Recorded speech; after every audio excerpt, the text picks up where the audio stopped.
Look at how bright these are in the sun. I love how these turned out. This product was sent to us in return for our honest review. This is a 3-pack Diamond Suncatcher wind chime kit. If you have never tried diamond painting before, I would tell you right now, it can be very addictive. It is so much fun to do. And if you've never tried it, but you've always wanted to, this could be your perfect starting point because these are nice, little, beautiful sun catchers that you will create with this kit.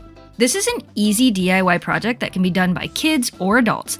We're quickly going to go over how you actually do this. First, you want to take the protective layer that is on the sun catcher off. Next, dip your pen into a little bit of the wax glue. Then, paste your diamond to the matching areas and press down. Once you've finished the entire thing, you want to press down firmly on all the diamonds to make sure that they're stuck in place. Now, you just connect the wind chime parts to the bottom and connect the chain to the top. That's it.